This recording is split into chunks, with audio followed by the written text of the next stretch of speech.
तुम्ही कुठून आलाय? सूर्यनगर MIDC. काय सांगितलं होतं तुम्हाला? 500 रुपये देतो म्हणून. मग मिळाले का पैसे? नाही, सकाळी आलो कधी 11 वाजता उपाशी तपास. मावशी तुम्ही कुठून आलाय? तांदळवाडीवरून काय सांगितलं होतं तुम्हाला? 500 रुपये देतो म्हणून 11 वाजता बसले. 2 वाजता तिथं चहा नाही, पाणी सुद्धा नाही कसलं प्यायला. आणि दिले बी नाही ते पैसे. गाडीत बसलेलो खाली उतरले. गाडीत बसलेलो होता? हो. ऐकताय ना सुप्रिया सुळे, तुम्ही या महिलांना 500 रुपये सुद्धा देऊ शकल्या नाहीयेत, तर लाडकी बहीण योजनेचे पैसे द्याल याची गॅरंटी काय? एरवी भाऊ बहिणींच्या नात्याचा व्यवहार केला असा प्रपोगंडा तुम्ही करताय. लाडकी बहीण योजनेसंदर्भात तुम्ही तशी जाहीर टीकाही केलीत. मग या 500 रुपयांच्या व्यवहाराचा हिशेब जरा महाराष्ट्रालाही कळू द्या.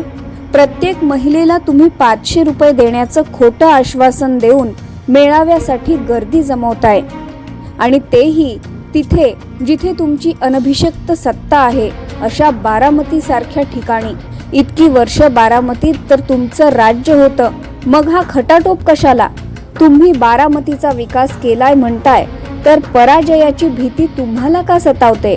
सत्तेसाठी तुम्ही सामान्य जनतेच्या भावनांशी खेळत आहात.